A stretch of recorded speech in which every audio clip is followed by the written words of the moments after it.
What is up, fellas sickos? I am Dan Favale coming at you with another 2025-2026 NBA season look ahead. We're on to the Portland Trail Blazers, which means I have the distinct pleasure of being joined by the co-hosts, plural, of the We Have a Take podcast. Tara Bowen Biggs is back, as she always is. Very excited to talk to her. And her co-host, Rose Harding, has agreed to join us. I'm going to start with the new person. Rose, it's nice to semi-officially meet you. How are you doing? Thank you. It's nice to meet you too, Dan. I'm doing well. I'm really getting excited for basketball, and I'm really getting excited for our new team, so I'm excited to be here to talk to you. I'm just excited today. I've had 2 cups of coffee. I'm ready to go. Dope. I'm caffeinating as we speak. Very exciting times. Although, that's kind of a loaded question, right? It's like, how are you doing? Are you going to come on here and say, man, this really sucks? Like, I don't want to be here. I don't want to talk to Dan about the Blazers. So, kind of a loaded question, but I appreciate the excitement nonetheless. Yeah. I mean, I'll say I'm infinitely interested in the background that I see behind you, but I'm resisting the urge to ask about it. Just with your little Captain Americas and your New York Knicks jersey that's green. Yeah, that I will expand upon. I think the Knicks need to bring back the green and orange St. Patty's Day jerseys, and that's a Danilo Gallinari jersey because I would die for him. But yeah, those are one of my favorite jerseys. People thought they were hideous. I think they're so cool. They're loud and weird. I like them. I'm more shocked about your take around Danilo Gallinari.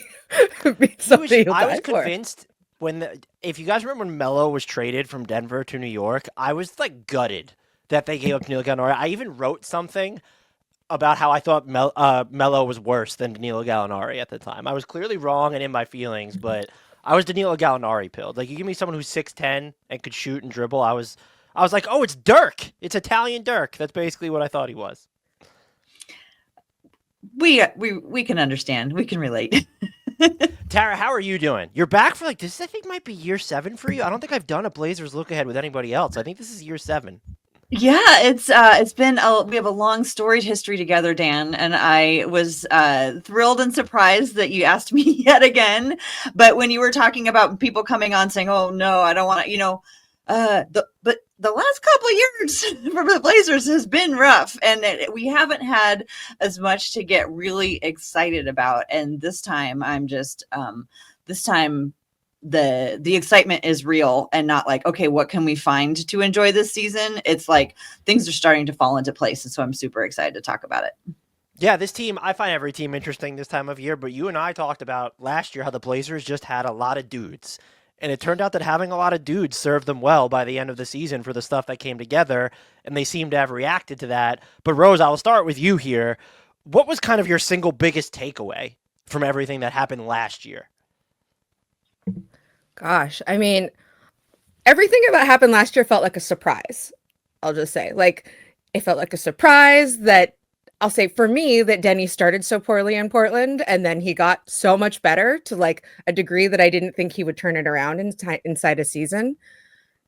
And then that win streak they went at the end on the end of the year was a surprise too. And so I think that one of the biggest takeaways that I have is just that this team might surprise us again this year. I think a lot of times we look forward to new teams and a new identity of a team and think they're going to do more of this, but just better. And I don't know if I necessarily think that's true.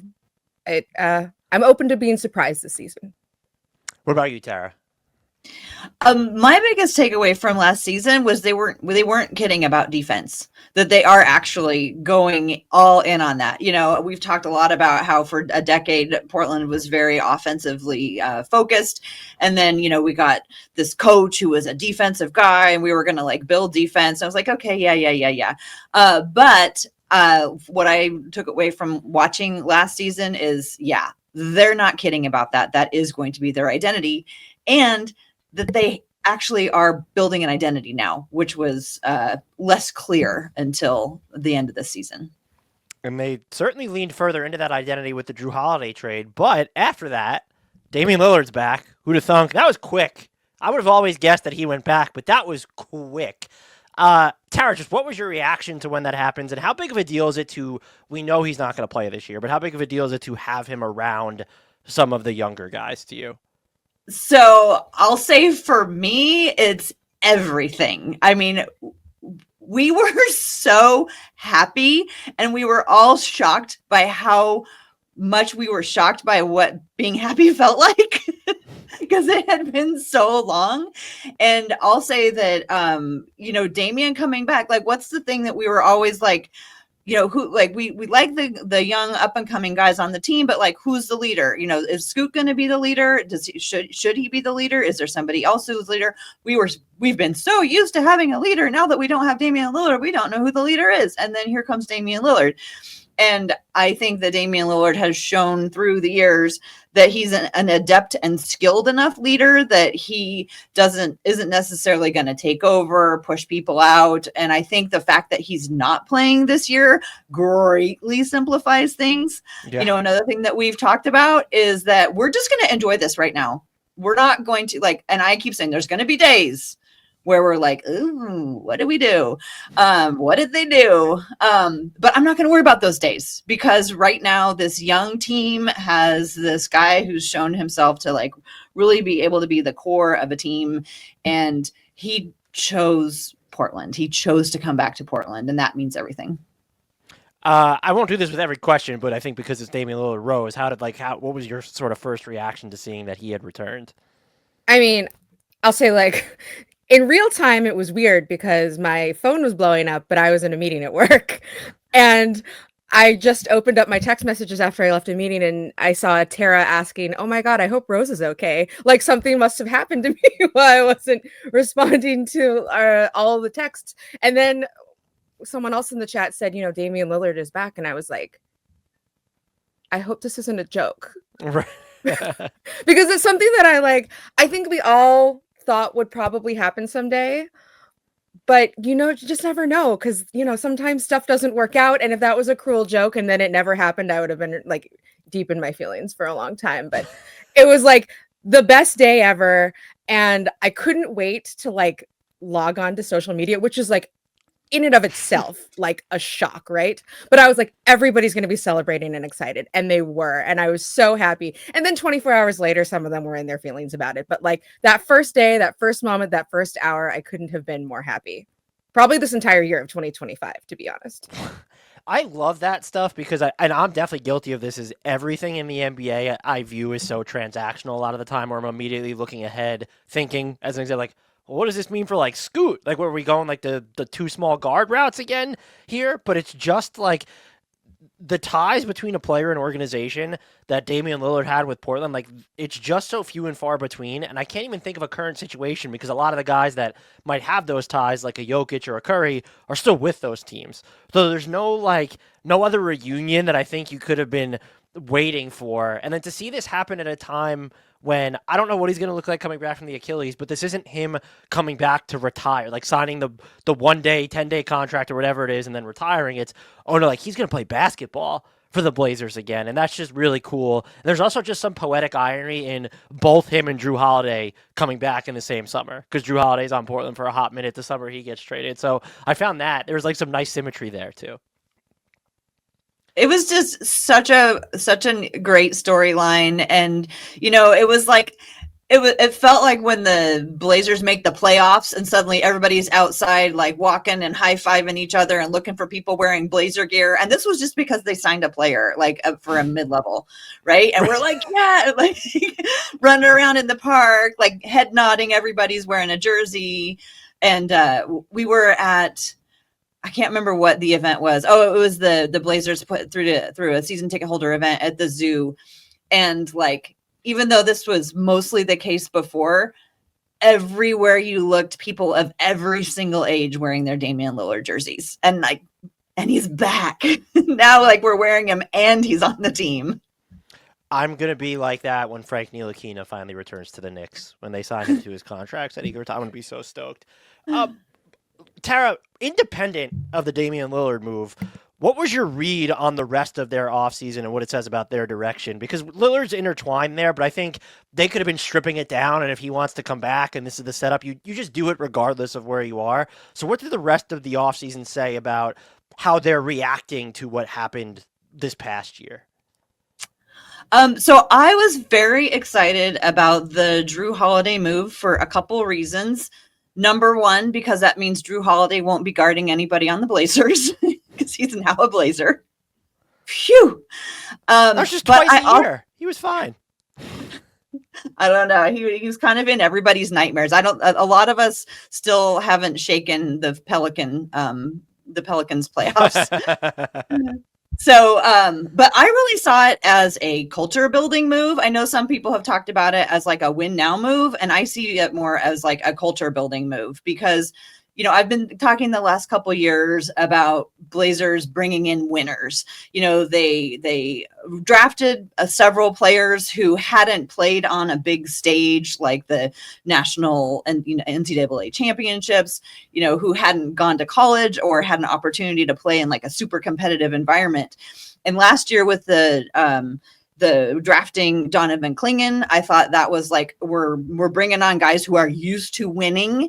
And then they signed Jrue Holiday with his 2 championships.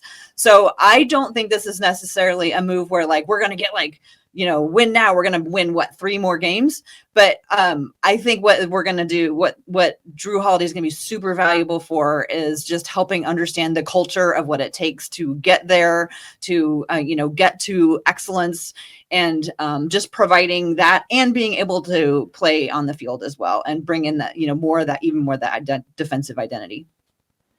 Rose, is there like a level of concern, though? I think when you look at what Tara says, everything about the culture setting and then just fitting in with the defensive motif here is excellent. But I know Anthony Simons was overdue to get. He was basically the Miles Turner of Portland, where he was in trade rumors for I don't know how many years, and then they finally move him. But he was also their most, now, especially because Damian Lillard's not healthy, like their most threatening floor spacer. Is there any concern about what the offense now shifts to because you bring in Jrue Holiday, who his shot didn't look great last year, defense first player, and you don't really replace Simons' floor spacing?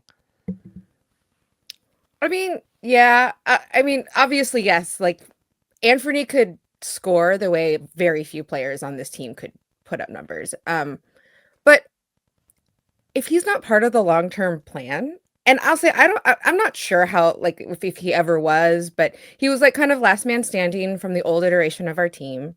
And I think that one of the things that like me as a fan, and I think Tara as a fan too, saw is that like Ant needed a change of scenery just as much as we probably needed to move on from that like psychological iteration of the team that we had tried to build before. You're right. I don't really know about floor spacing and some of the X's and O's of it all, but like, I think it was good for both him and for our fan base to be able to move on and get a clean start.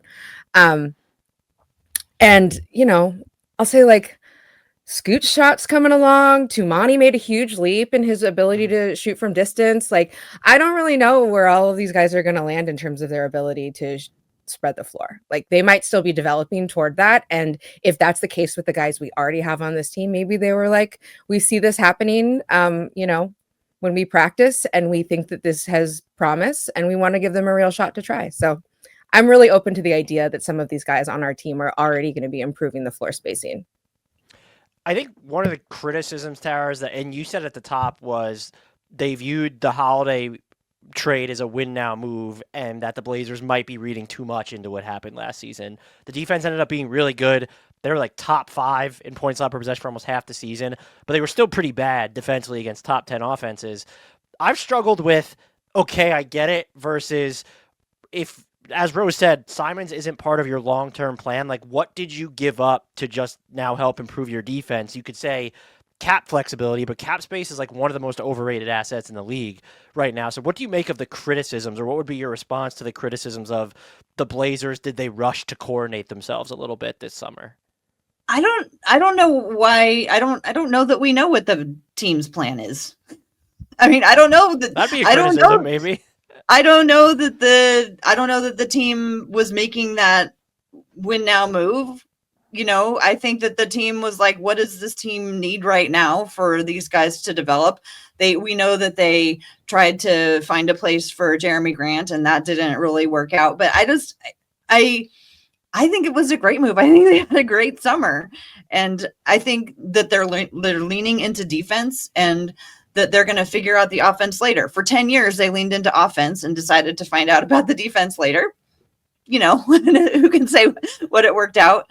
But yeah, I don't, I literally can't understand the criticism because I literally don't know what the Blazers were thinking. And if they did something, you know, based on short-sighted information, I have a hard time thinking that they don't have a plan that this makes sense for, because that's what they get paid the big bucks for.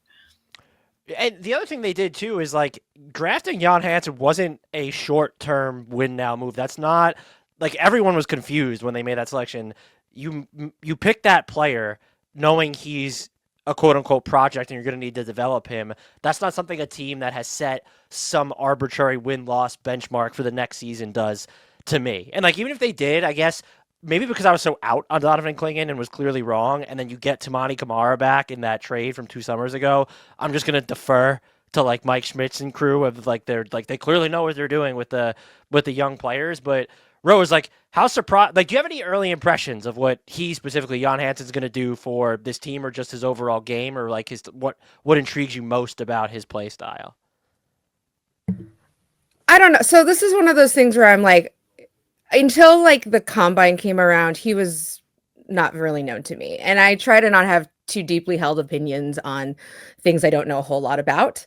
I like the way he looked at the combine. I can see now after we've seen him play through summer league that he is a player who a lot of teams would probably take a chance on, because his play style is very, I think can do quite well in the way that the modern NBA is shaping up to be. Like the style of the game, a guy like him could be really, really, really impactful. And so I can see why a lot of teams might be willing to take a risk on him. And on the other side of things, I'm also like, we're like, out of all of our positions, our center is the least settled, which is weird because for a while we had oops all centers, and after we had oops all guards, and but like you know, like the 2 guys that we have on our team that are most likely to me to see the most investment from the team are young, and you know, Robert Williams III is still really a theoretical center for us. He's played so little basketball here. We love what we see when we see him, but like he appears so infrequently. Like who knows what kind of role he can play. Like I don't know. I don't have any problems with this, like taking a chance on somebody who may have a really high upside and whose style fits the like current style of the NBA quite well. And also, like, the other weird luxury that we sort of have is, yes, we have, you know, 2 young centers. We have Robert Williams and we have Reath, who kind of backs up in lots of ways, I think, at that center position. He's like a cult hero among our Discord members. Oh, he's the love Reath. best. Yep. Oh, I had a whole thing about him like 2 seasons ago. Tara knows. She went with me to go get a Reath jersey made at the like make your own jersey station because they didn't sell it in the shop. But you waited until he got his full contract, right?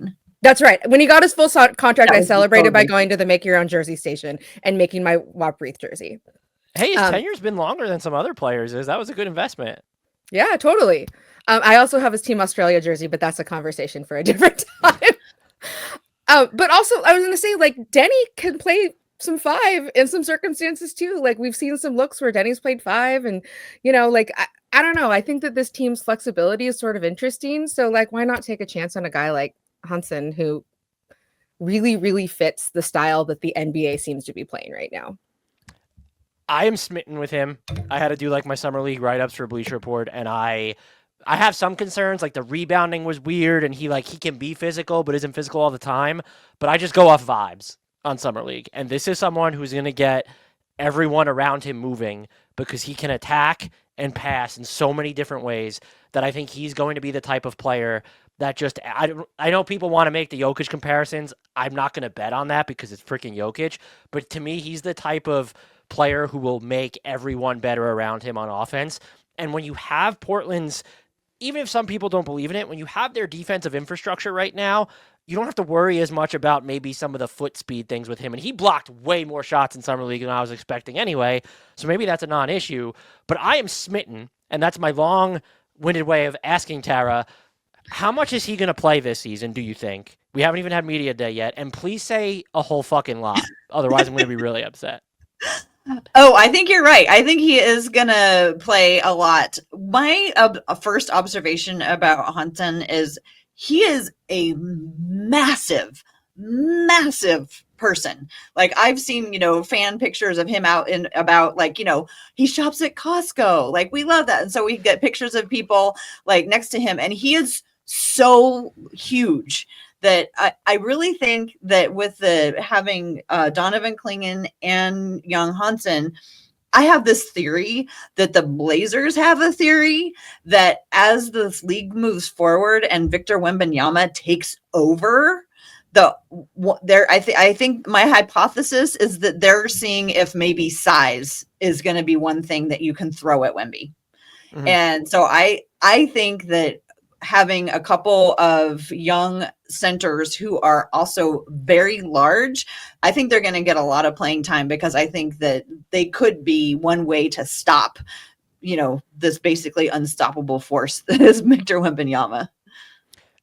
I think you're definitely onto something there, and even some teams might be like, look at Houston with the Adams and Şengün lineups last year.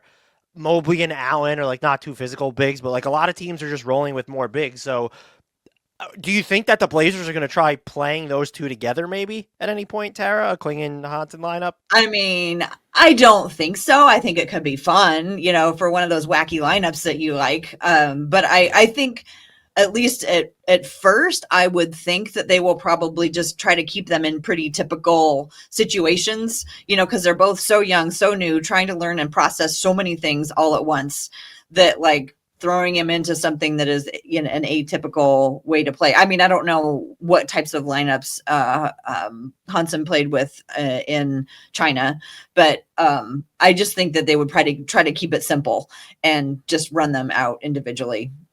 So I don't know that they're going to get time together, but it sure would be fun. What are we, to the two of you, how do we feel about the Young Handsome nickname? I feel like I was reading something that said he's embraced it too, which is always fun. He has a shirt. He made it. He has like a. He has a shirt. Yeah, he has like a Li-Ning branded shirt. That says "Young and Handsome." Good for him. I think it just rolls off the tongue, right? I think it actually says "handsome" and "young." Yeah, I like young and handsome, but I think you're right though, Rose. Have we? And we've established this is how we're gonna say his name too? Like it's not Hansen, like wasn't there something where, or is it written it's different? I still don't even understand that. I had to check with my editors on how we were publishing his name before I did my summer league write-up. So this is a classic Asian name trying to fit into a Western mold problem, which is that Yang is his family name, which goes first in Asian languages. Okay. And Hansen is his given name, which is, in our language, we call that a first name. But that's really, we call it first and last because that's the order it comes in, but really it's given name, family name. And in Asia, family name, given name. So one of the things that people have talked about is how we call Yao Ming by his last name the entire time that he was in the NBA, because we didn't know that. It was actually the reverse. So I don't know how you all are going to publish it. I think that our team has settled on calling him Young Hansen because that's his what name. Ours had too. I was just curious if that was even correct. Yeah. So, but I don't know how like the Western media is going to like settle in on covering him, whether we're going to have another Yao Ming problem or whether we're going to figure out how to address him as Hansen when we speak to him or speak about him, and then Young Hansen when. Is there anything against just asking him like how he wants it? Like, didn't we find out? Remember Reggie? Or at least I called him Reggie Bullock for like a decade, and then he told the media casually like it's actually Bullock.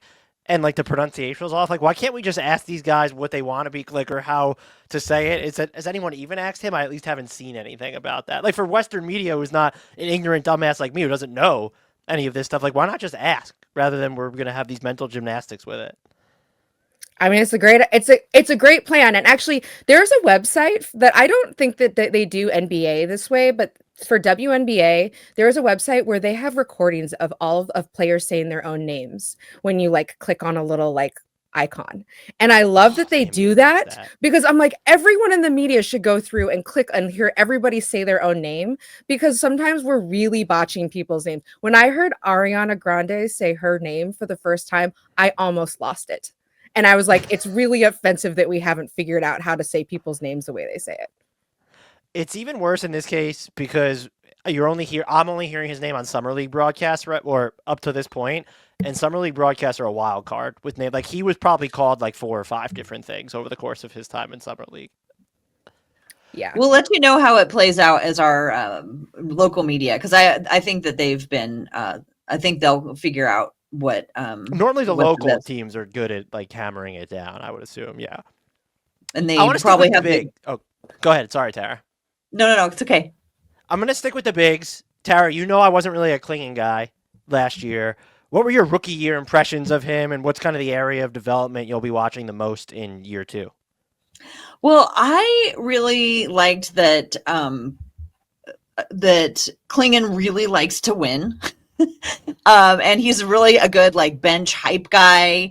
You can tell that he has, you know, I really liked his vibe in terms of, you know, how he's able to get people together, how he's able to correct his own mistakes. But I had a very favorable impression of him. He's also a little bit of a you know, he can be a little bit of he defends his guys, right? He'll stick up for his players, and you know, he'll be a little bit of an enforcer. That's the word I'm looking for. And so that's been cool, because like, you know, DeAndre Ayton was, you know, this is our podcast is a DeAndre Ayton podcast. We were very supportive of him. We enjoyed might be the a only lot of one. things about him, but he wasn't exactly an enforcer. And that's what I kind of enjoy watching about Clingan. He was way better defensively than I expected. I thought the speed of the NBA game was really going to hurt him. It did not. I worry about what he's going to be for this team on offense, Rose. Like, he's not the best finisher at the rim. They still don't have the best playmakers. And as we talked about at the top, now the spacing in theory could be. You made a great point, though, about Toumani Camara got better. Deni Avdija's 3 balls trustworthy. But, like, they need, like, someone needs to pop from beyond the arc so this guy doesn't have to, like, catch the ball. Like, he's already not going to be great at catching the ball, and it just doesn't. I look at this roster, and I don't think they made his life any easier this offseason, I guess is what I'm getting at. Honestly, the one thing that I would love to see from Donovan is just like, I want him to have like one solid post move. Like, he doesn't really have one of those, just like one solid post move on offense that he could reliably go to. And honestly, if I could bring like Hansen and Donovan together, what I would want to do is I would want to like lend Donovan some of Hansen's inside game. And then I would also want to like lend Hansen some of Donovan's ability to stay down. You know, make shots hard, but don't necessarily go for blocks, because I think that when I watched Hansen in Summer League, I would see him sometimes get baited up. And Donovan did a really good job of staying down in ways that I like didn't expect him to as a rookie. Like, a lot of those guys get caught jumping and they get a lot of fouls grifted off them that way. And he was really good at making those adjustments even in game, staying in the game, with like racking up a few quick fouls and then being able to stay in the game on his next shift for longer. Like, but yeah, that one post move, I'm looking for like that one reliable post move where you're just like, and this is very hard to guard. So if he can get that, I will feel so much more confident about him in that position. He will feel like a much more well-rounded center to me. Do you think, I guess, having Hansen on the roster, does it say anything about what the team views him as long-term, or do you guys think this was more of just this one guy's too good, or we think he's going to be really good? Clingan's not a superstar, so you don't draft for fit or not draft Hansen because we already have Clingan situation. I don't think that they drafted him like in relationship to their feelings about Donovan or not. They made it really clear that they were following him for years and they thought that he might be in the same draft as Donovan.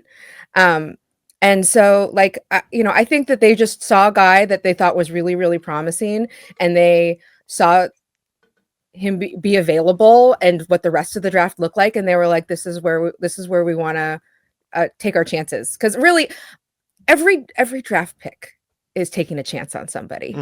And you know,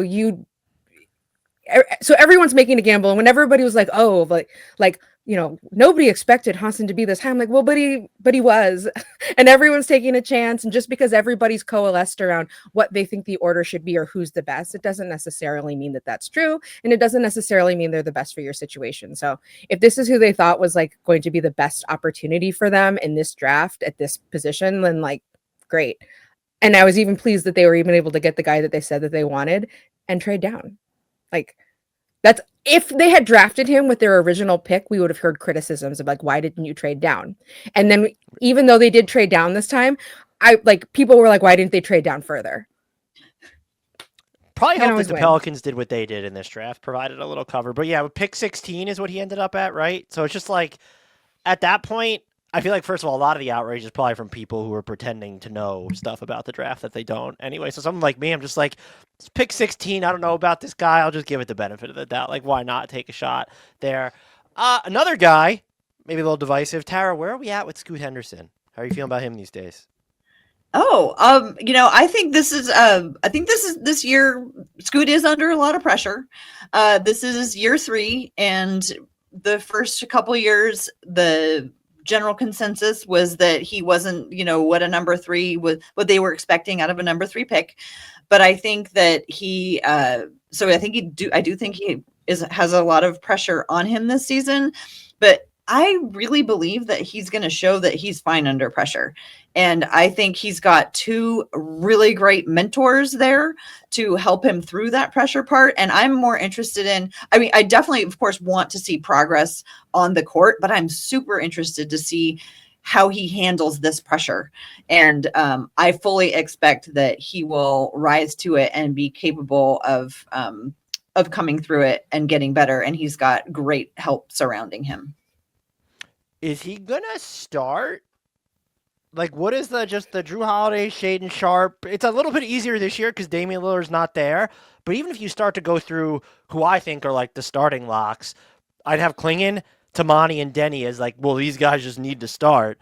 And so one of Shaedon or Scoot or Jrue Holiday is then coming off the bench. And then if Jeremy Grant's also coming off the bench, you're really going to have Jrue and Jeremy Grant. I've spent way too much time thinking about this guy. So where are you at with, is Scoot going to start to begin this year? I think he showed, everybody always says, well, they got to earn their spot, but they got to earn their spot in training camp. I think that I do think Scoot is going to start. I think Scoot and Jrue start together, and I would love to see them play together. And Scoot soaks up so much, of what's going on around him. He just needed to learn how to slow down a little bit. That I do think Scoot is going to start, and I think Shaedon is the one who's going to come off the bench. You mentioned slow down with Scoot, and I felt like that, aside from the catch and shoot efficiency, went up a great deal. It felt like, to me, that was like the biggest difference from him wire to wire last year. Is we saw some of it in his rookie season, but it felt like he just had a better command of the game. Rose, what do you have more faith in him improving, though? Is it like the jumper, like having more of a pull-up jumper, even a pull-up 3, or just getting to the mid-range, or finishing at the rim at higher clips than we've seen so far? Well, we saw a big leap in his 3-point shooting last season. Like, I'll say, like, the season before that, I was getting a little nervous. Tara knows I was getting a little nervous. I'm like, this doesn't look close to being a good shot. And he came back, though, this last season, and I was like, oh, he looks not only does it look like a good shot now, but it's like he's comfortable taking it. He like looked really comfortable stepping into some of those threes last season in years that we had, like in the previous years we had not seen. But honestly, the big thing for him, I think, will be figuring out how to finish at the rim and pick up fouls.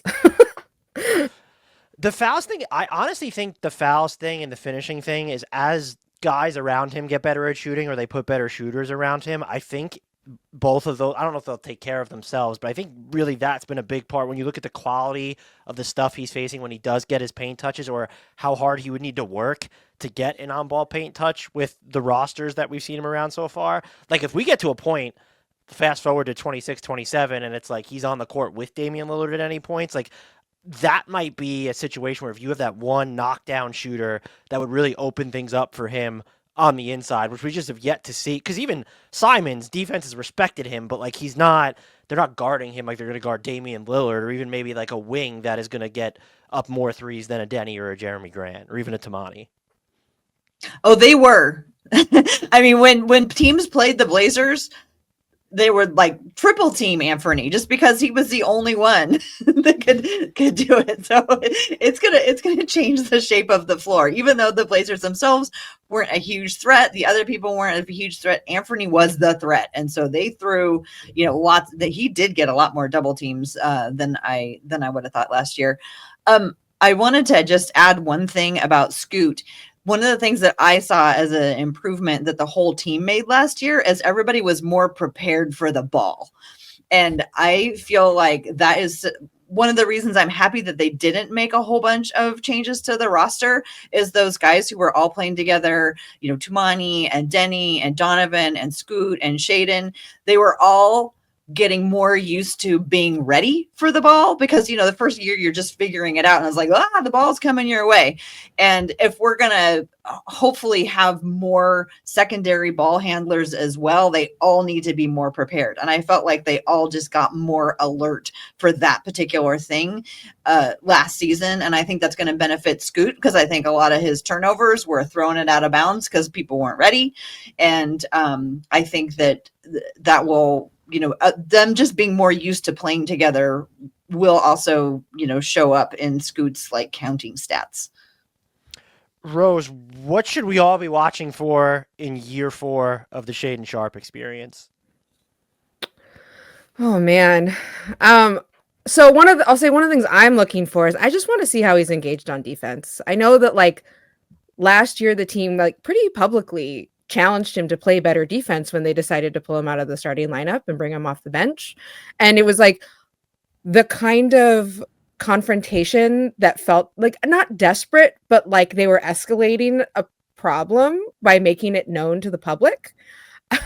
But he responded really well. Like afterward, I saw him really working harder on defense and he knew that that was what he was being asked to do. And in a way that like showed me his coachability, because some guys can be challenged in that way and like shut down.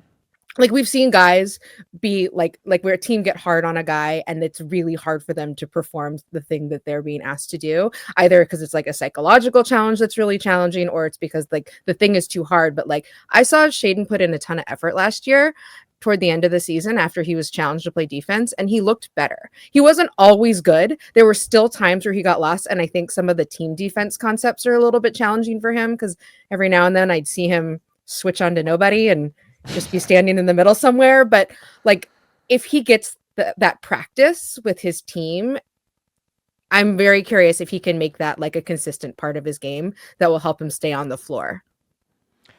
Tara, is there anything on offense you're still looking to see from him? Is it just better three-point efficiency? Is there more passing to plumb there? I think he certainly showed signs, and he's always been the guy I like seeing dunks from Shaedon Sharpe, like when he's going to dunk it. But he's always been a guy that can get off tough shots. It's a question of how consistently he can make them. But like, was there something on offense that you're just sort of zeroing in on for year 4? No, I mean, what I love Shaedon's dunks as well. I want to make sure that he's not dunking because like he wants to dunk rather than that's like the best shot for him. You know, sometimes when, you know, you're known for one thing, then you start to do that thing a whole bunch maybe to the exclusion of other things that you could also be doing. His 3-point shooting took a little dip last year. So I would love to see more concentration on that and just making sure that gets up because somebody's got to shoot threes. I mean, obviously Deni and Toumani have been able to do that, but like, I would hope that Shaedon could kind of step into that Anthony role where we just need a bucket. Just get it to Shaedon. He can get us a bucket. I don't know if he's ever going to like be that guy at a high level, but the progress he made from mid-range last year made me feel better in the face of a lot of evidence that still to me screams, I don't know what this player is going to be. And I'm probably even more just fascinated with him now because he's extension eligible. They have Scoot, they have Damian, and they have Jrue Holiday as well. Do you guys, just throwing it to both of you at large, do we think he gets an extension or is this going to be taken into restricted free agency? I don't know. I just hope that he doesn't get caught in that awkward situation like other guys have been this summer. I just, you know, I really have no idea, nor do I have an opinion on what he should do. I just hope that he doesn't get stuck in that weird situation where he's waiting, they're waiting, and nobody knows what's going to happen for a whole summer. I'd be shocked if he was in limbo. If he did reach restricted free agency, I think there would be teams that would give him an offer sheet, unlike what we saw with Cam Thomas and Giddey, and we're still waiting on Kuminga and Quentin Grimes. So I think there's that element, which is why I think I'm going to guess and say I think he gets an extension. I think they're going to end up signing one, and I think it's going to his first 3 years were uneven enough that maybe they get one that they consider as a hometown discount, where if you look at the cap landscape next year, there might be a few teams with cap space. So if you can get him for like 25 million a year now or something, I think something gets done. I don't feel super confident, but that's my prediction. Yeah, maybe they can get him a job not planting trees just to help out. They can make up the rest of his yeah. So 25 on the court and then about 8 or 9 off the court just to make sure he's getting more than Kawhi Leonard. Yeah, for sure. I think that's a great idea. Rose, how'd you feel about year 1 of the Deni Avdija experience? So Tara knows this. So I watched a lot of the Wizards this season that he was there. Last season Masochist. there. We have a word for it. Masochist. I watched a lot of teams that I thought were in a similar stage of development as my own team because I wanted to know how we measured up.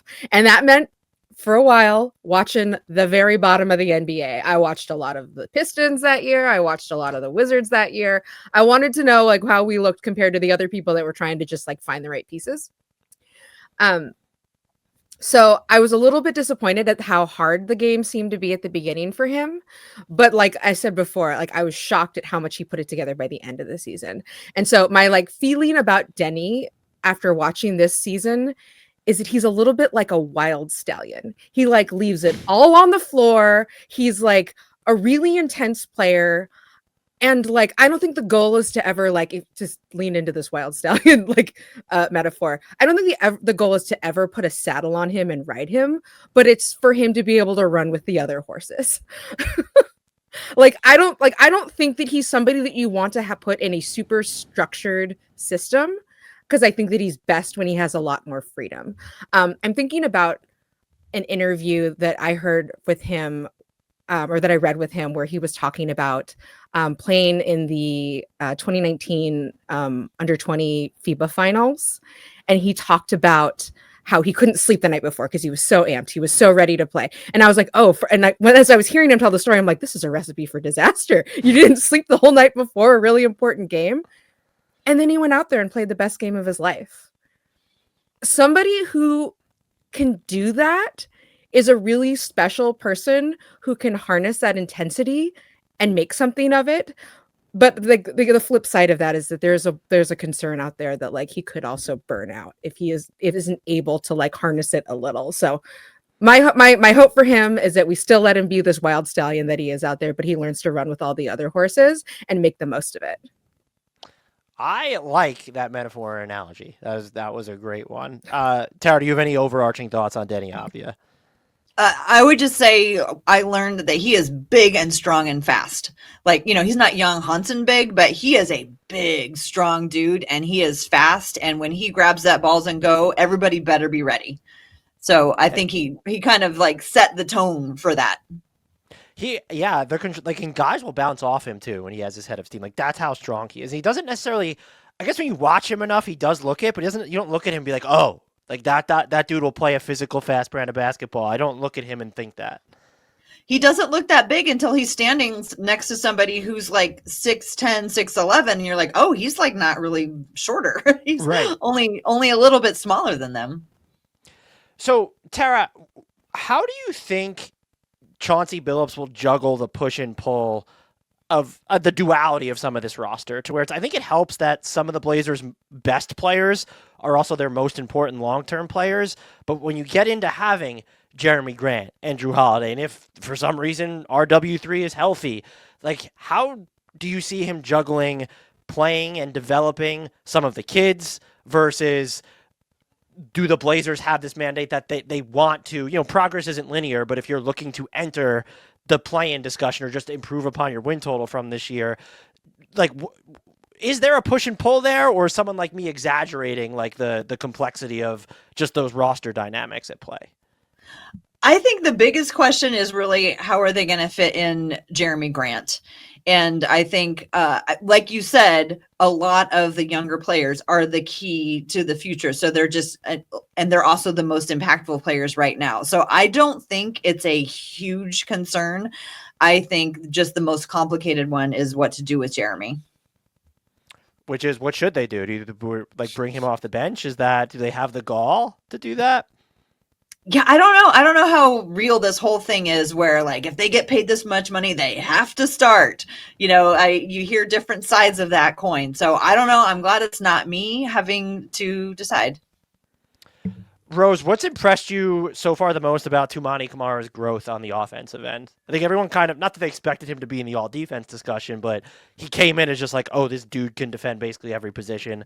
He's basically lived up to that billing, but he's been way better for them. Like, Suns fans are angry still about that trade. Like, he's been really, so what's impressed you the most about his offensive development the past 2 years? I mean, honestly, it's probably just about how quick it was. Like, I feel like he was shooting like 33% from three, I think his first season, and then he like moved it all the way up to 37, and he was shooting more. And that's like a really surprising amount of growth for a player that was playing on a team that didn't have an identity yet. And maybe that was part of it, was that like a lot of guys had the green light to shoot the three ball for a while there because we were still trying to figure out who everybody was.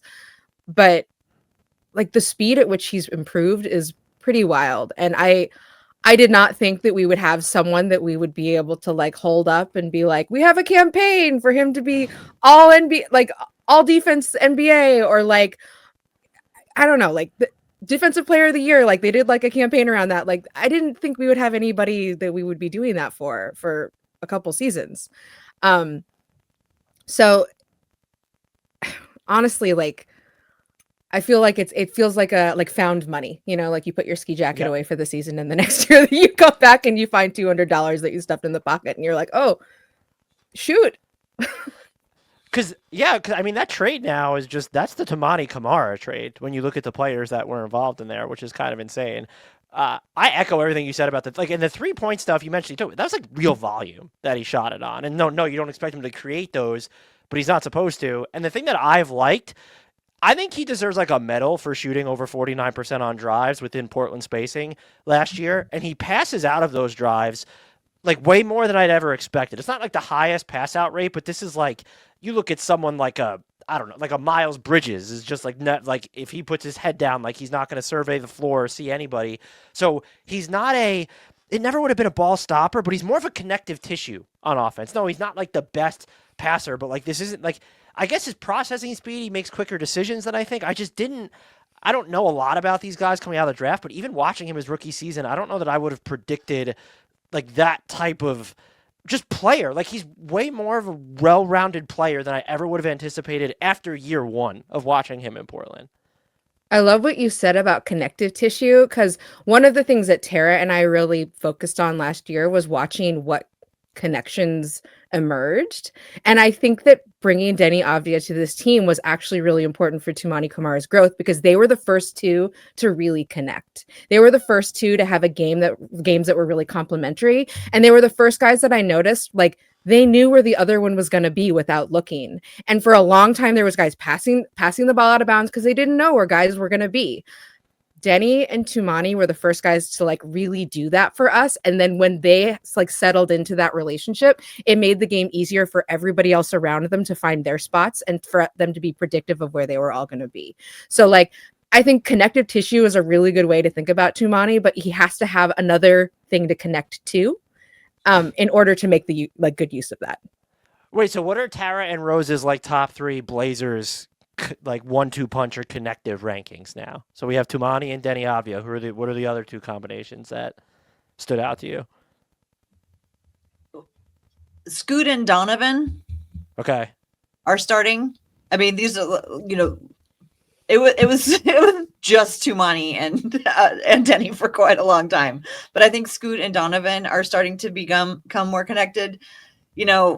I mean, they're gone now, but like Anthony and Ayton were actually really complimentary together. Who else, Rose? Can you think of any others? A lot of guys that are gone. I was really feeling like Jabari was having some good connection with some of those second unit guys. Mm-hmm.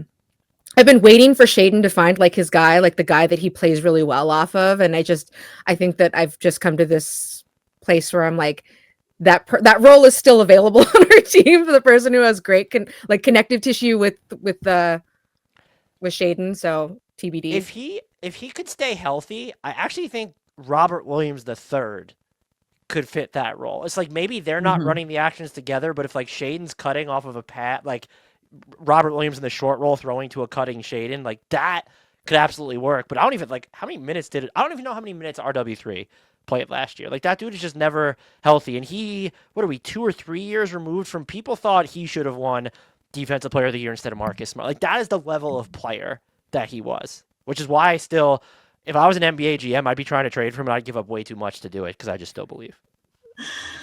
Yeah, we love Robert Williams and would love to see him play more. From what our understanding is, last year he took on a lot of that role of sort of the verbal leader in the locker room, and it's always helpful when the verbal leader in the locker room is also playing, but you can't always have all that.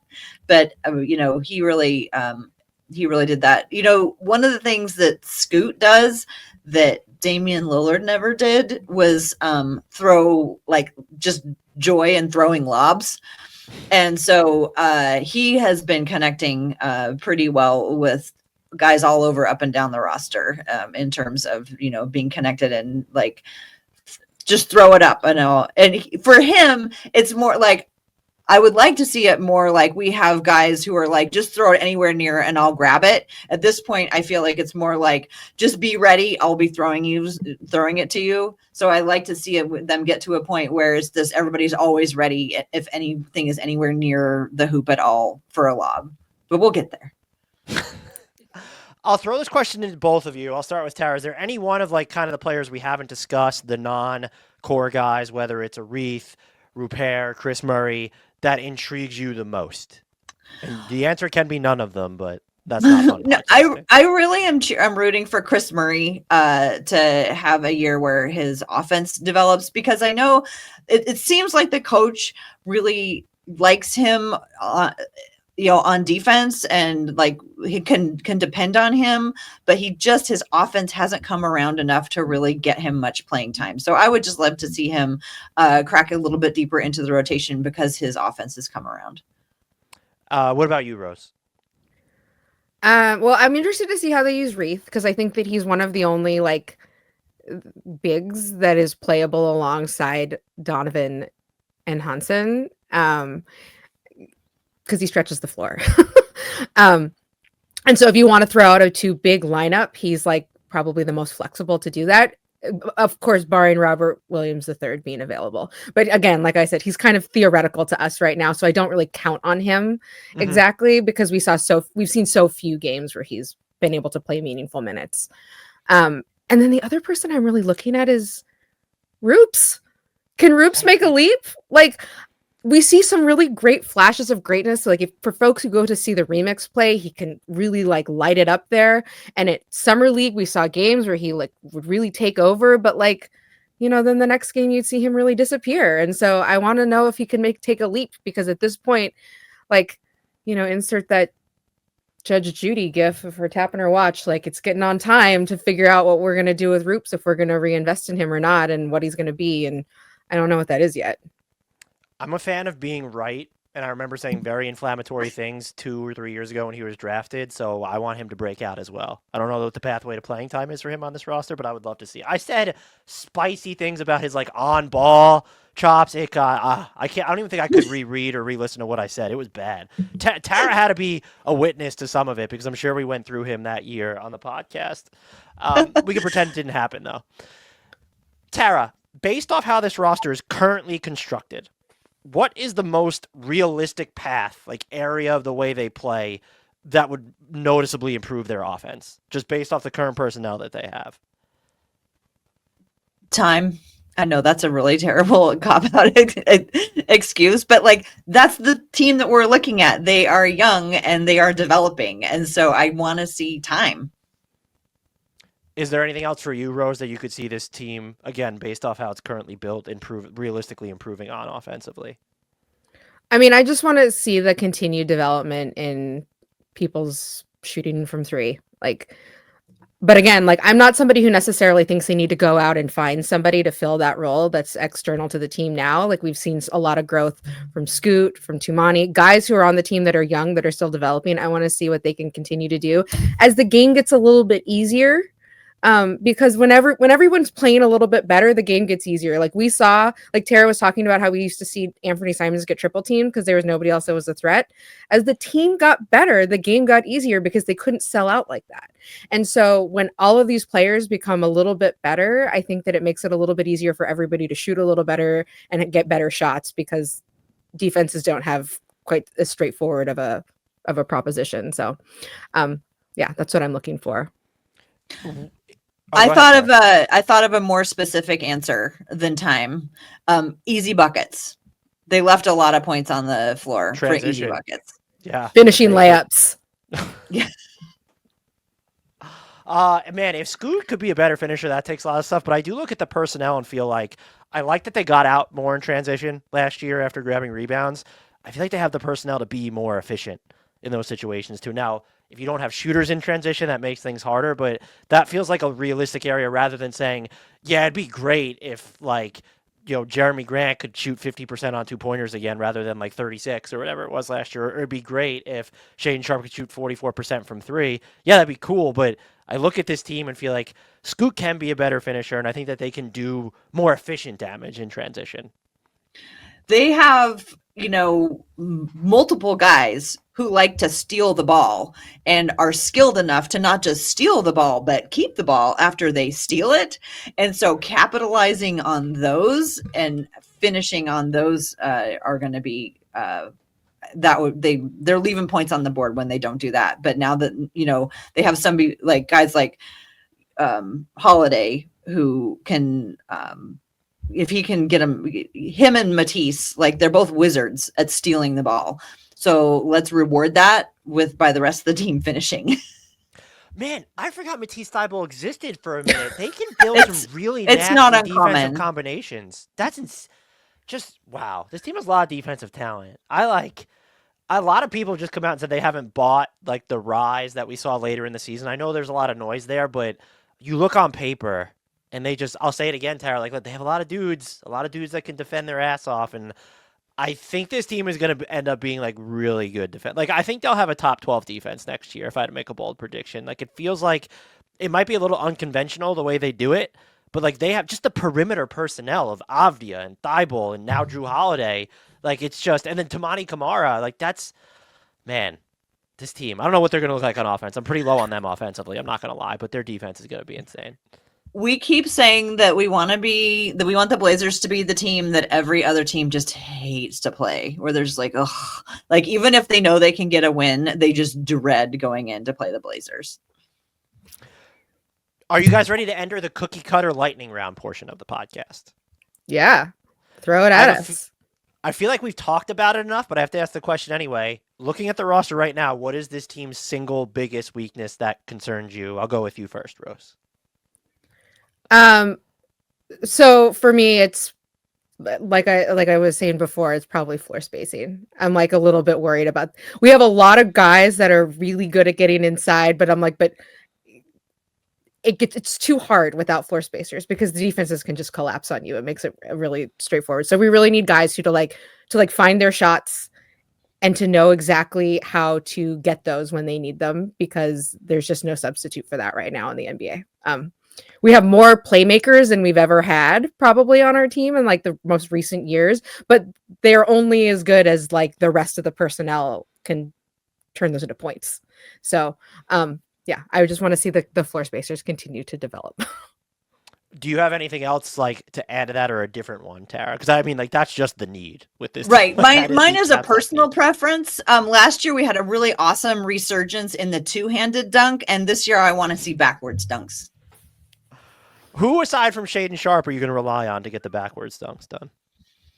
Without Mason Plumlee on this team. I know Mason Plumlee is our model. I think Donovan and young Hansen can both do it. What do you make of, I think this could be a nomination. They could still use, and this is not something you go out and get, and they might still develop them, but what's tough about this team is I don't look at them and see their tent pole of the future. Like, it could be Scoot. I haven't really given up on Scoot there.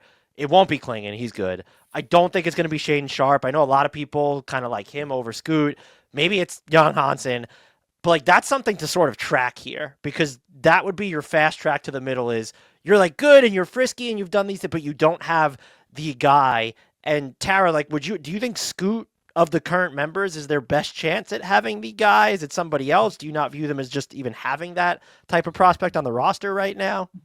It's hard to know because if you have a guy, you have to have the guy that makes all the other guys better, and it depends on who the other guys are. So it really depends on the mix of who you have.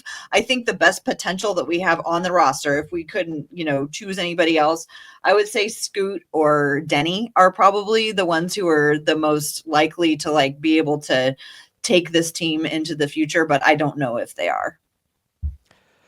Rose, is there anything about this team, could be a need, concern, storyline, whatever, that's flying under the radar that you think deserves more spotlight?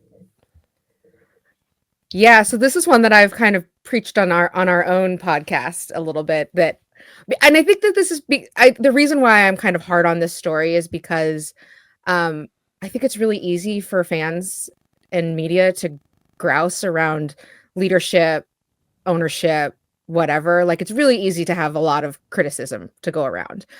But one of the things that I feel now in retrospect, now that we know about the new ownership of our team and the plan for transition, I think that Jody Allen did a really nice job building Portland a promising team and planting seeds that she was never going to see blossom here.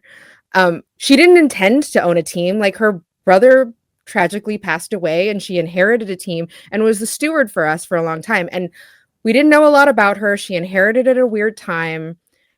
And as far as like the things that could have happened this year, this offseason, as they knew they were transitioning to a new ownership, I couldn't be happier with what happened. They were able to find enough of the right players that they feel like they want to take the next step from like looking for the right pieces to then to like bringing the pieces together and assembling them.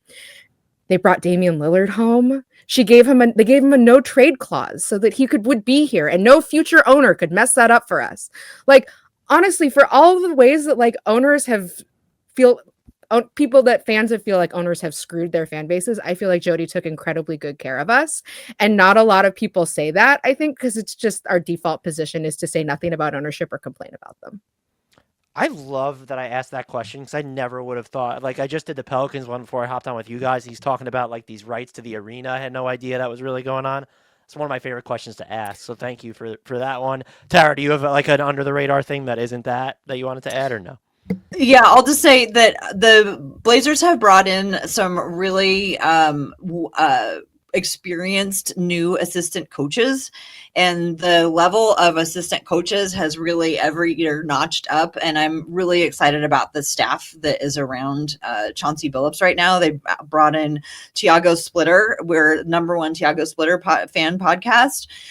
They also, Patrick St. Andrews, Quentin Crawford, these are guys who have, won in the G League, won in other levels. And I just think it's exciting that the assistant coaches are, I think that's showing that the team is ready to progress, to be competitive. I'm not really sure if they're ready to compete, but I think that they're ready to be competitive, and assistant coaches with, more history willing to come on. I think they're seeing the vision as well. So I'll ask you two to hash this out. You're building a 10-man rotation for opening night. Who are your 5 starters, and then who are the 5 most used reserves after that? Scoot starting at point guard, right? Scoot and Jrue. Yeah, I think Scoot, Jrue, Deni, Toumani, and Donovan. That's who I would love to see on opening night. I think that's the right answer, by the way. I think that's like the idea of Shaedon coming off the bench is weird, but I think insofar as you care, I think that's like the right lineup for them to start. Yeah. I think that they've made it really clear that like we play defense first, and that's not Shaedon's thing just yet. And you don't bench any of those other guys to start Shaedon. And Shaedon's probably 6th man off the bench, first off the bench. He's like, he could win that 6th man of the year award if he just came off the bench and locked. Like, he's the type of player that would be wired to win that award, I think, too. They could sell him that way. I think it gets tough. Well, and I think just Jeremy hasn't been a part of the rotation enough, in kind of like same with Robert Williams.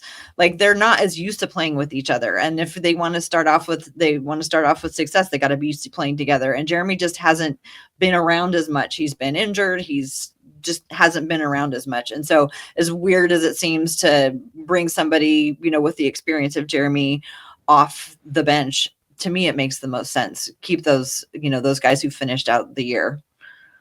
So off the bench then would be Grant, Shaedon, Robert Williams III is playing if he's healthy, right? I mean, yeah, but I mean, if in lieu of him being healthy, I don't know if I don't know. I don't count on that, I guess is what I'm trying to say. So, and like I'm inclined to believe that W.A.T will get more minutes than Robert Williams III next year. Oh, I love that prediction. Well, maybe I don't. I'm conflicted. But so is Hansen going to be, do you think, in the regular rotation, or is that like a later season thing? Yes. Okay. Yes. So I think that brings us to 9. Well, I guess if Reath is in there, so Reath or Williams will count as one spot. Plus Hansen, and then who do we just name? I think that brings us to 9. Matisse. Matisse, and you think he's the 10th? He'll be the 10th guy then? Probably. The reason why I think Matisse is because Matisse really fits the identity that this team is going for. And he's just getting back in, like he was injured for so much of last season. Like we haven't really seen a whole lot of him, but when he did come back, when the team was winning and doing well, he looked good. Tara, to some extent matchup dependent, but what do you think should be or will end up being their go-to closing unit? I think because I want so badly for Scoot to show the success that we're all hoping for, I would love it if Scoot is closing. So I'm thinking Scoot to Deni, Donovan, Jrue. Jrue? I don't know. My most important thing is I really want to see Scoot closing, because he's shown that that's who needs to be in, commanding the floor and running things at the end of the game. Could you see a spot? Because that's basically the starting 5 that it seems like we all agree should be the answer. Is there a spot within that lineup, Rose, that you could see, like closing games, that you could see Chauncey Billups futzing and fiddling with, specifically like one player who wouldn't be guaranteed to close of that group? It's tough because it's so much of it's matchup dependent and like situation dependent, like, are we up? Are we down? Like what's going on? But I could see Matisse in for one of those guards, because Matisse is such an oppressive defender. Mm-hmm. And he's won game. I mean, like we saw him win games last year when he came back, like getting like game-winning blocks and stuff. Like he's capable of that kind of playmaking in those like closing situations. And so like I can see him being given that trust if like the goal at the end is to get a stop. Oh, go ahead, Sarah. Are you going to say something? I was just going to say, and if the goal at the end is to get a bucket, then maybe they swap it out and they put Shaedon in. If they can come up with a like reliable play for Shaedon to score on. Or Jeremy. I think it's very possible that we see Jeremy in closing situations when you need a bucket. That's why we went out and got him at one point. That's kind of a terrifying notion to me at this point. I'm not going to lie. If that's where the Blazers end up at, Rose, if I was going to ask you to build their best realistic offensive lineup, who is in it?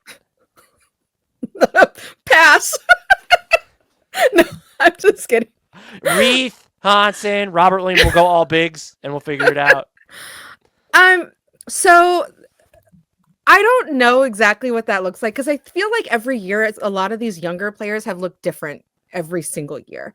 So like today, if I was going to say based on what I saw at the end of last year, I would be really happy to see Scoot, Shaedon, Toumani, Deni, and then I'm actually not sure. In a perfect world, I would love to be able to see Donovan or Hansen, but I have not seen exactly what they will be like offensively in the NBA and being like a real asset. I could imagine a small ball situation where you play Deni at the 5.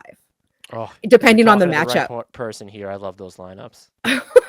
And then I don't know who that 4th person would be. It could be Jrue, it could be Matisse, like but I like this idea of Deni getting to play the 5, because the times where we did get to see him play the 5 last year were really interesting and fun. Watching him play Şengün like for an entire game was really fun. And like the NBA is such that you might play a team where that's possible. The theory of Duop Reath might actually make sense in that situation too, as the floor spacer, because then Deni still gets the open floor if you have a big man who could space, because Donovan won't, or at least he should. I don't need to see Donovan Clingan shoot threes. RW3 does not. Hansen, as you said, is a question mark. It's like if you still wanted to have like a quote unquote 5 in there, Reath would. I know he didn't shoot the ball too well last year. We didn't play a bunch. That's him and Carlo Makovich of the Pelicans are like, if you're trying to find someone who might be a floor spacing rim protector, like just a diamond in the rough, it's him. So I wouldn't mind seeing him in those type of looks too to open the floor.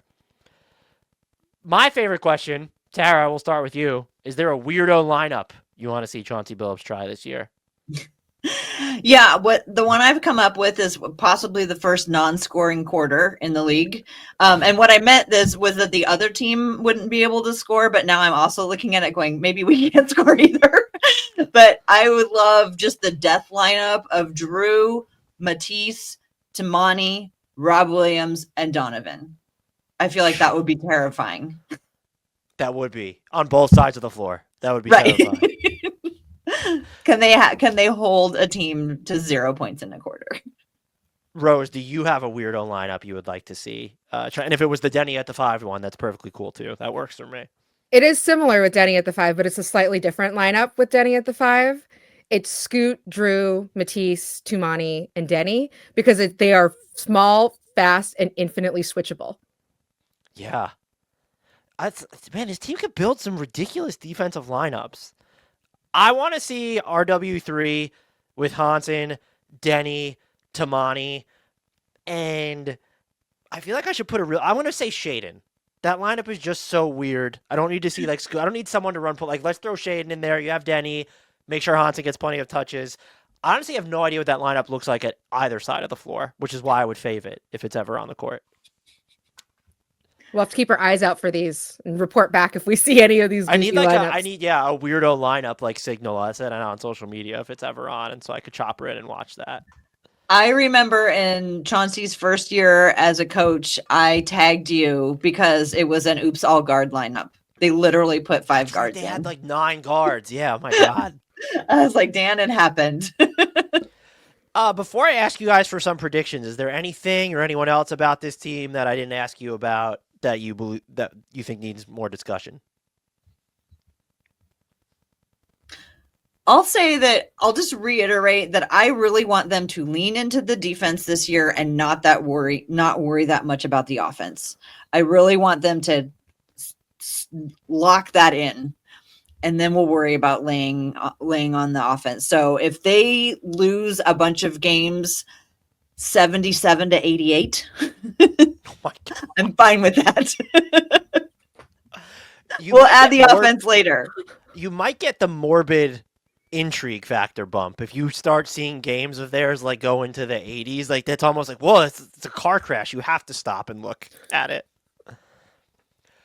Rose, I'll start with you. Viewing this roster, what could happen, the development, any trades, injury risks, how many games do you think they can win, and where do you see them lining up relative to the rest of the West? This is a hard question. This is like not the way I typically think about basketball, so this one really felt like homework when I saw it. So I'll say 40.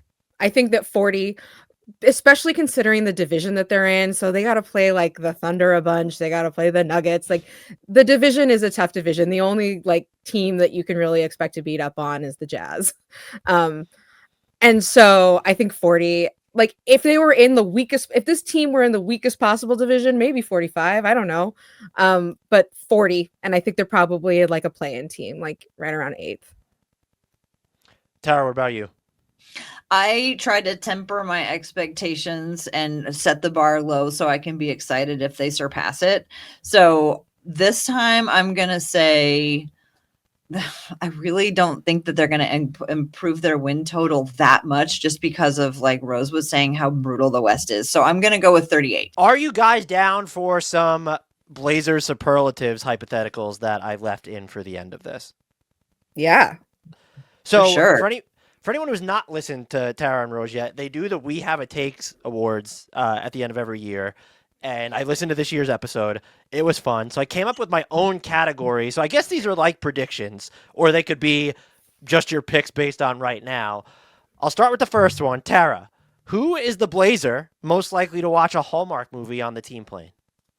Oh, I love that question. I would say that my nominee for the player most likely to watch a Hallmark movie on the team plane, I'm going to go with Kris Murray, and he's a huge dog lover, and Hallmark loves to do a dog-related storyline.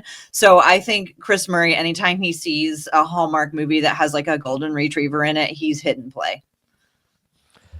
Rose, who is the Blazer who would be best suited to host a Love Island podcast? Oh, this one's so hard. Like, we lost so many guys who would have been great at it over like the summer. I would have said Jabari Walker would have put together a really fabulous Love Island podcast, or maybe Delano Banton, but they are no longer with us. Delano Banton, wow. Delano Banton would have been really funny. But I would say among the guys that we have now is probably Toumani Camara. Probably, right? I don't know. He's just so versatile. I get it. Yeah, and I think that he would drop some really like great burns. That would be surprising. But yeah, I don't know. I mean, obviously Josh Hart and Jalen Brunson covered some Love Island stuff on their podcast, so Josh Hart Memorial Blazer, he's out there doing it for us. Tara, who is the Blazer most likely to have a collection of Jellycats? So first of all, I had to Google Jellycats because that is how out of touch I am apparently with the modern world. But it appears to be they're like basically Beanie Babies for the next generation. They're Beanie Babies rebranded. That's absolutely what they are. Cool. They are adorable. And this is my third time where Kris Murray has been the answer to the question, which is kind of a surprise. But I think it would be Kris Murray, and that he would say that he's buying them for his dogs and his girlfriend. Now, I'm completely out of touch with pop culture for the most part. So is he Dame Dollar still? What's this D'' with Damian Lillard I've seen? What is that? How do we pronounce that? Is it Dadala? What is this? I don't know. Everybody goes to Milwaukee and goes through some stuff. So we'll figure out what happens. We'll find out later. Okay, so Rose, with that said, who is the current Blazer most likely to feature on a Dame Dollar track? This is tough because player on the Blazers, there's definitely guys out there across the NBA that I would put on this, but if I was going for the Blazers, I would go for something unorthodox, like Jeremy Grant on the harp. We saw some videos of him this summer playing harp for his new baby on his porch. So Jeremy Grant on the harp is my answer. Oh man, that needs to happen now. You need to send that request to Blazers PR or something to let Damian Lillard know that, like, hey, Jeremy Grant can shred on the harp. Like, you need to get him on the track or something. I did not know he played the harp. That is insane. That's insane. They can't trade him now. Dude, Jeremy is a very eclectic person. He's done a ton of stuff around town. His socials have shown us a lot of Portland. He went camping over spring break. He's doing it all, and one of those things is playing the harp for his baby. He makes the most out of March and April. I fave it. Tara, who is the Blazer most likely to spontaneously adopt a puppy or kitten and then name them after a current or former teammate? I can totally close my eyes and see Rayan Rupert adopting a kitten and naming it Nicola after Nicolas Batum.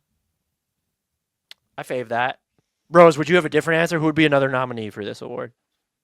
Oh gosh, that's a really good answer, and I didn't even realize that that's what Nicola. You were talking about Nicola. You were right, Nicola's. Yeah, because they're old buddies. I would maybe say Scoot.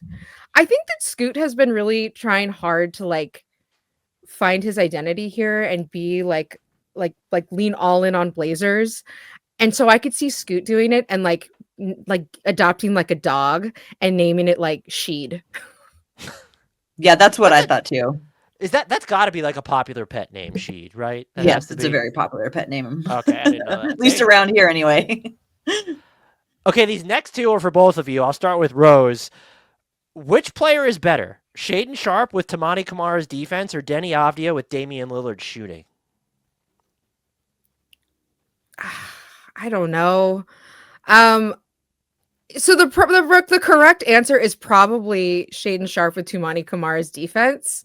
Because I'll say like Deni Avdija, like it would be great if he could shoot like Dame, but like he does so much and all the other things, like him shooting just means that he's doing less of that other stuff. And so I would say Shaedon Sharpe with Toumani Camara's defense because that ensures that Shaedon gets to stay on the floor and because he's playing high enough level of defense that like the coaches can leave him in. What about you, Tara? Well, I'd flip it slightly and say I would like Toumani Camara with Shaedon's dunking form. And he actually showed a couple of times Toumani had a couple of highlights. So I think that player is actually could be out there. Okay, joint one for the both of you, and it's the most important one. Who's the player most likely to have a what award named after them in the future, non-Damian Lillard division? Well, we already have one named after Josh Hart. We do. I was surprised to hear that I was not paying enough attention to DeAndre Ayton on the bench. I was surprised to hear that he won the bench, got the celebratory bench award.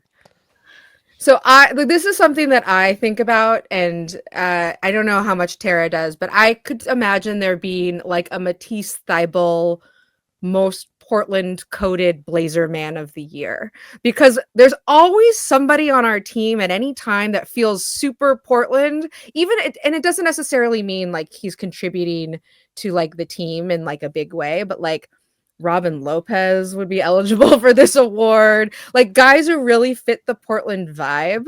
And Matisse Thybulle, like he's just out there walking around town all the time. Like he's throwing out the first pitch at the Pickles game. He's walking into walking Hawthorne and shopping, and like people see him around. Like, I don't know. Matisse to me seems like the guy who would be most Portland coded on the team right now. Although there's an argument for Jeremy. And worthy of like having an award for that. There's got to be like a Jeremy Grant shocking talent of the year award or something that has to do with playing the harp is absurd. I'm not going to let go of that ever. He also made jewelry. He like went to a jewelry making class at one of the like art studios here and made himself a signet. Like he's a very eclectic guy. And when I see him like doing his hobbies, I'm like, when it's time for you to retire, you're not going to be one of those people that panics and doesn't know what to do with his life. You got plenty of stuff to do. Yeah, he's going to have his own like bedazzling business or something where he serenades his customers with the harp as they walk in. It's going to be sick. Tara, would you have a different answer, or do you think it's Matisse? No, I would actually like to suggest the Reath Memorial G League Call-Up Award. So W.A.T played one game with the remix and scored 37 points and got himself a position immediately on the Blazers. Was called up immediately to the Blazers. So the W.A.T Reath G League Call-Up is the one that I'd suggest. True unicorn, floor spacing rim protector. Free W.A.T Reath. That's where I'm at. This was great, guys. Thank you for giving me so much of your time.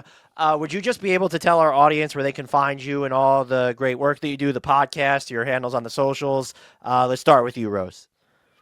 Yeah, you can find me at Roselle Harding on Blue Sky. You can find the podcast at, is it What Podcast on Blue Sky? We Have a Take. We Have a Take. No, We Have a Take. Gosh, I don't even know that our own handle. I'm so bad at this. You can also find us on YouTube. Tara? You can find me at TCBBIGGS. Yeah. And subscribe and listen. Give us a listen. Let us know what you think. We often ask for questions, finding out what's on people's mind. And, we don't talk about aprons. So if you have a question about the second apron, we're probably not going to answer it. But just about any other question, we'll we'll take. Or if you ask us a question about Abram, we're going to turn it into all kinds of craziness. The links to the podcast, their podcast, the What podcast, the We Have a Take podcast will be in our podcast and YouTube description. Go check them out. They have a lot of fun. They're a very enjoyable, refreshing listen. And I guess watch. I don't listen to podcasts on YouTube. I'm just not. It's not my generation. I listen on Apple or Spotify sometimes. Thank you think guys it's so ours? much. What's that? So you think it's our generation? Thank you guys so much for giving me your time. And rest assured, I'll be pestering you again in the future.